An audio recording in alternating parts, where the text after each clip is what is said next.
Well, good morning. How y'all doing today? Glad you're here in the room. Glad you're here online with us. I'm Nicole Reilley, lead and teaching pastor here. If you want to follow along, you can follow along with the sermon notes, which are on our church app. A recent article in Inc. magazine asked the question, was Jesus a great leader?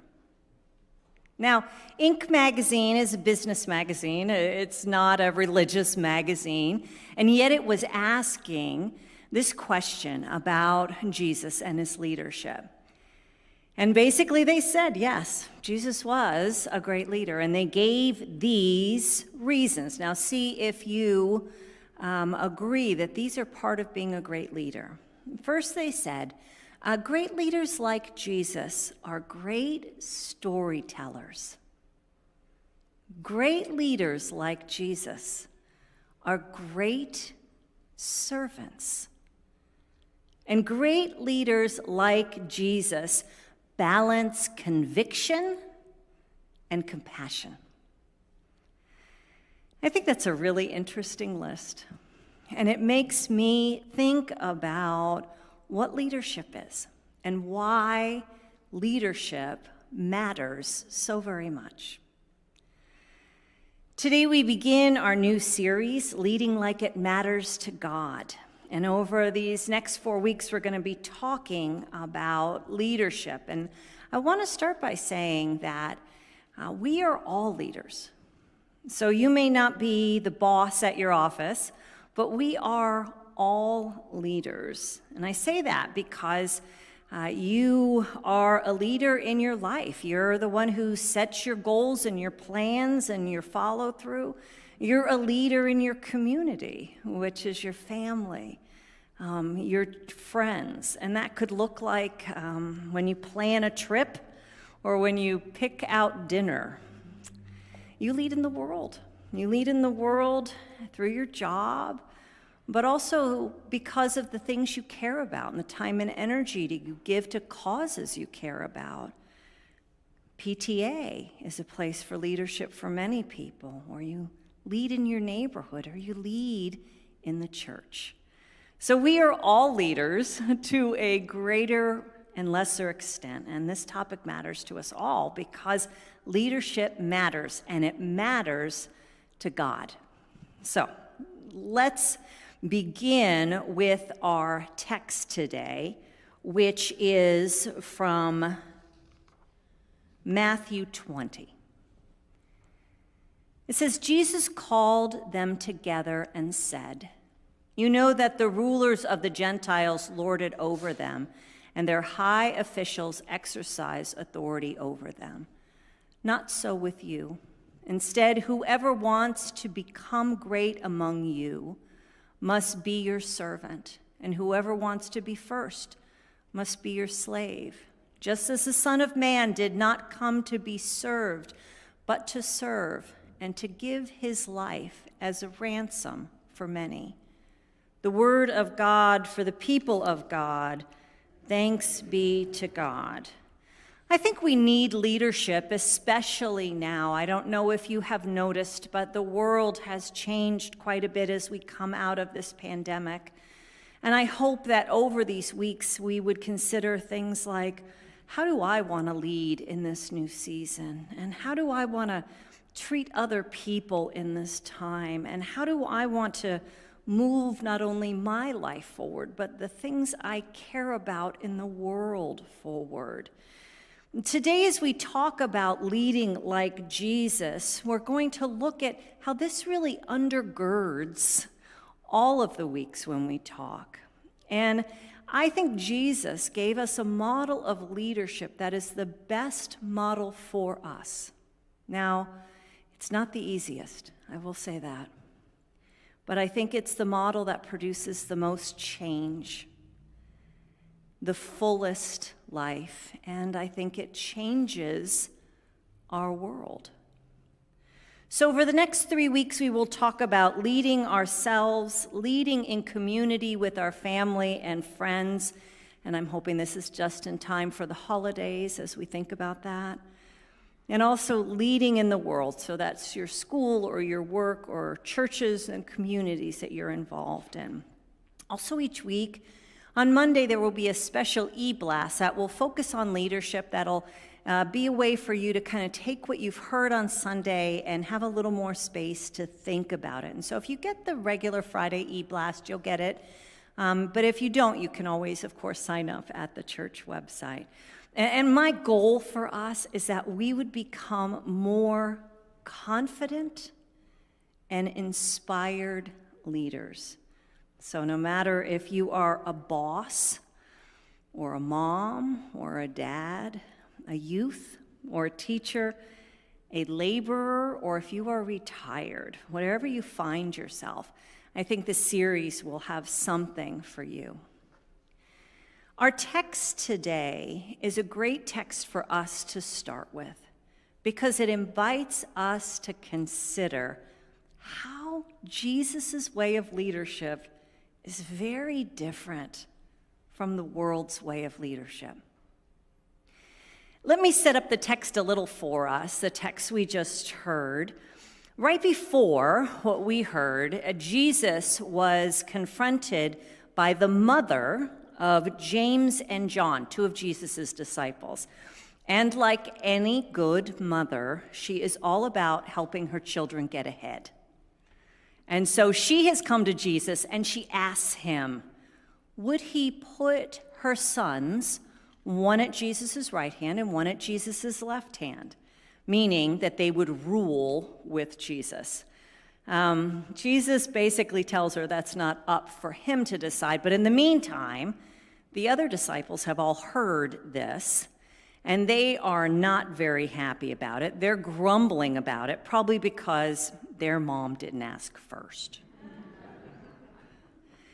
This is the situation that pushes Jesus to share what his vision of leadership is. And it's in two parts. The first is what leadership isn't. And this is where Jesus says, you know that the rulers of the Gentiles lord it over them, and their high officials exercise authority over them. Not so with you.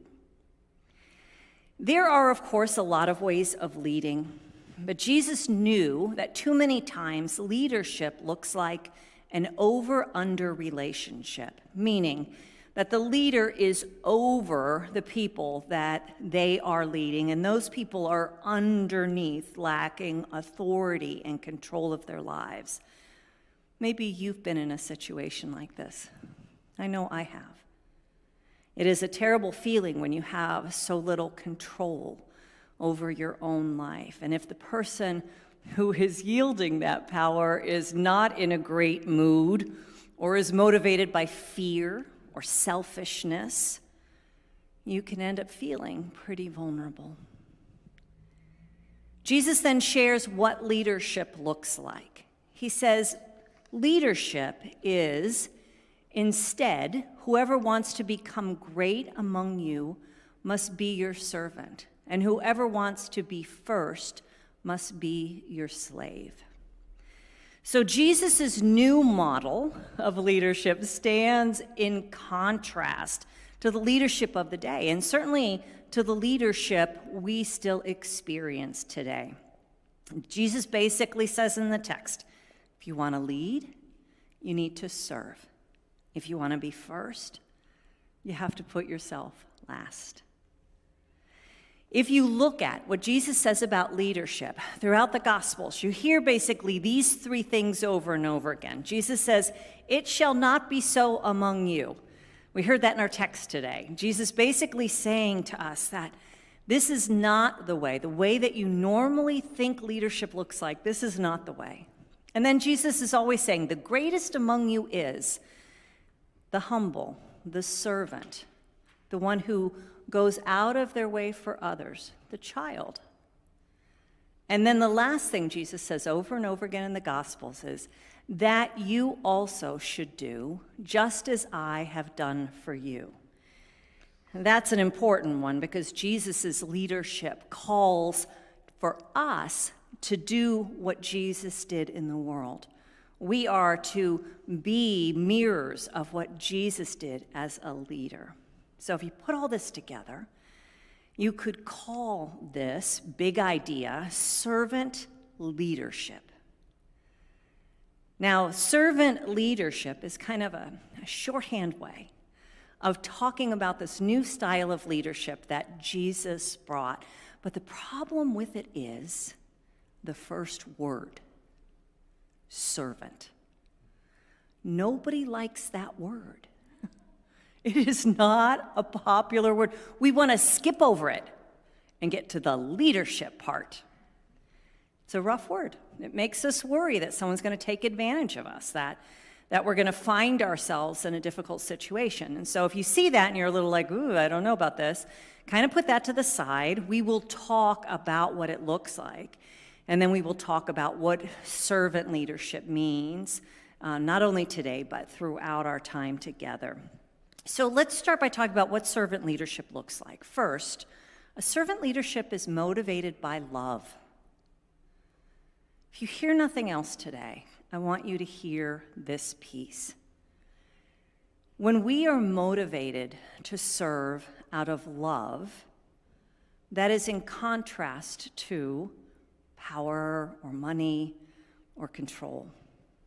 The way of Jesus and his leadership starts with love. Jesus led out of love first and primary, and because of that, we get a sense of how very different one leads when one is motivated by love. So think about someone in your life, someone who you would say is a leader, someone who was motivated by love. They weren't motivated by getting all the tasks done perfectly and in half the time. They were motivated by wanting you to grow, wanting you to flourish, wanting you to move forward in your life.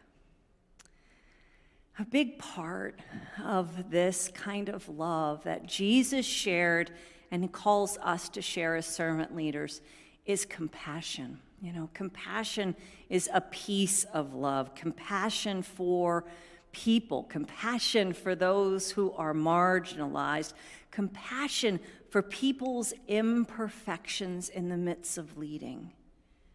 Compassion is key for anyone who wants to lead in the way of Jesus.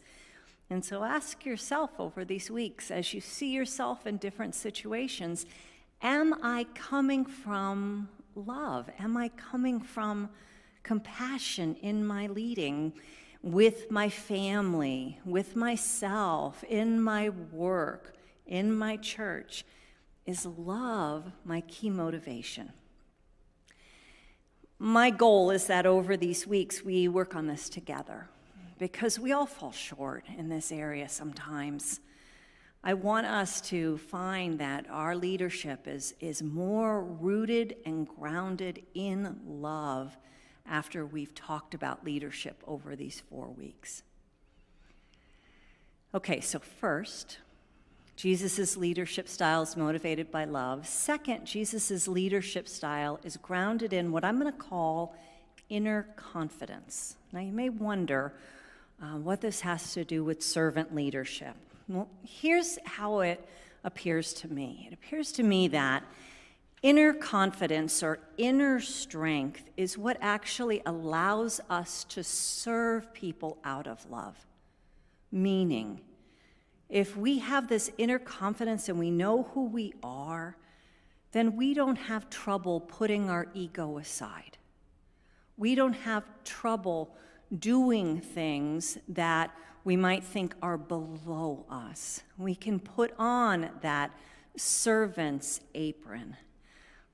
I think this is a really interesting piece of servant leadership, because to lead like Jesus, to come from love, we have to have some inner confidence, some inner security that connects us to who we are in God. And then out of that, we can serve.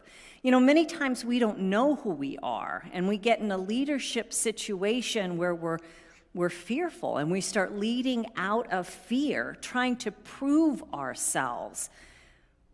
Jesus, knowing who he was what enabled him to get down on the ground and to wash the feet of the disciples. That was a servant's role, but Jesus had no trouble doing that. He did the right thing. He did the thing that was the good thing to do and not necessarily the popular thing. He led. He had nothing to prove, which is hard for us because I think a lot of times we do feel like we have something to prove. We want people to acknowledge us. We want kudos. We want a pat on the back. We want to be told that we're doing a great job. It's normal. That's human nature. But I think for us to really grow as leaders, we need to grow in our understanding of ourselves. We need to grow in being more centered in our own souls, because that leads us then to open the door to serving others. None of us will ever lead perfectly. We will all have times where we fall short. But I think a big piece of our growth as leaders is our willingness to come to our faith and to come before God for that inner confidence that only God can give us. And we see this in Jesus' life, don't we? We see that in Jesus' life, his life was grounded in his spirituality. There was time for prayer. There was time for rest. There was time for worship. These are the things that give us inner confidence more than we realize.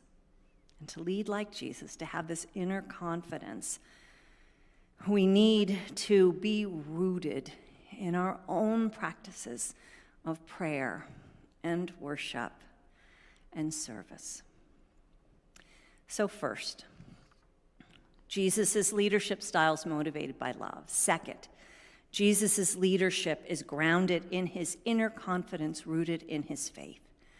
And third, Jesus' leadership invites us to mirror his example. Now, this is a really important one and often one we skip over, because many times we look at Jesus and his life and we go, well, yeah, of course he could forgive and he could lead like that. He's Jesus. I'm not Jesus. You ever said that? Like, that's great for Jesus, but that's really not the capacity I have. Here's the thing. We are called as followers of Christ to lead like he did, to mirror his example, which we will, of course, make a complete mess of a lot of times. Jesus' way of leadership was unique to him, but it is also our way of leadership. I thought about leadership and how we are called to a different way when I was finishing up the last episode of Ted Lasso. So you may watch Ted Lasso, you may not. Don't worry if you don't. I will catch you up. So Ted Lasso, the last episode was called Inverting the Pyramid of Success. And that title refers to two things. The first thing it refers to is a soccer book. And this book is called Inverting the Pyramid. And it's a book all about soccer tactics. And the pyramid is actually, the upside-down pyramid is the formation of people, men on the women on the soccer team. So you can see on my little chart there, you have 5 forwards, 3 halfbacks, 2 fullbacks, 1 keeper, and it's an upside-down triangle, okay? So that's the first thing that the title of the episode's about. The second thing is this connection to John Wooden, Coach John Wooden's Pyramid of Success. In fact, this Pyramid of Success is what hangs in Ted's office, and he's constantly looking at it, as are the other coaches. It is a way of understanding what it takes to be great. And it has 15 building blocks. It starts with the cornerstones of industriousness and enthusiasm. And then it goes up to team spirit and poise and confidence, and then eventually gets to the top of the pyramid with competitive greatness. Now, in our episode, Inverting the Pyramid of Success, there is someone who is one of the coaches who decides that what matters is not the foundation of Coach Wooden's pyramid, but the top, that success, that is the number one thing, and not what comes before it. Now, here's the connection for us. Like our text today, this episode of Ted Lasso talks about two kinds of leadership in the world. One of them is based on love. Can you go back one slide? One of them is based on love, compassion, self-awareness, and modeling positive leadership. But the other is about inverting this triangle and focusing on success before everything else, including before people. As we begin our series, I want you to see the real difference that exists between these two models and how God is calling us to a new way.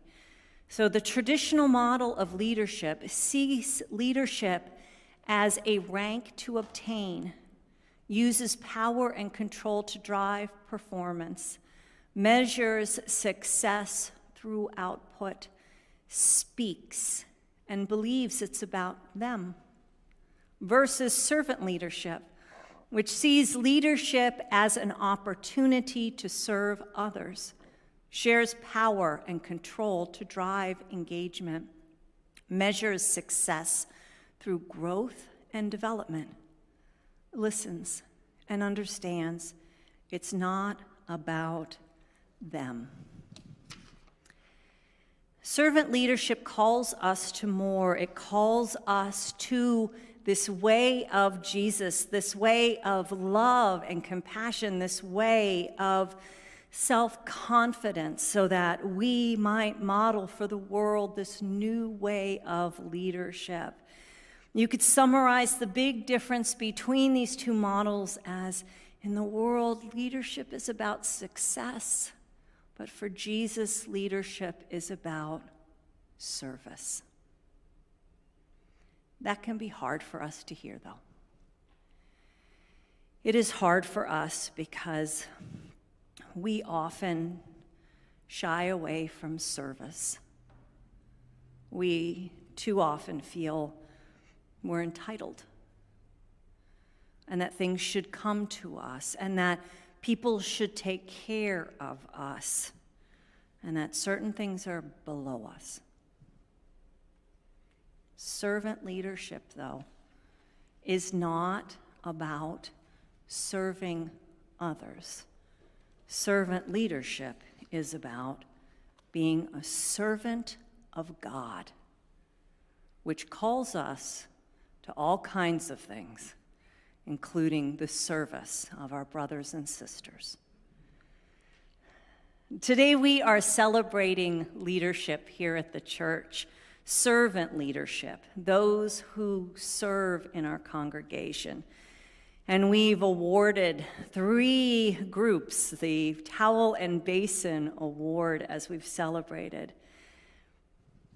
Today's celebration is important, as is our focus on leadership, because we are all called to lead, and leadership matters to God. Let us pray.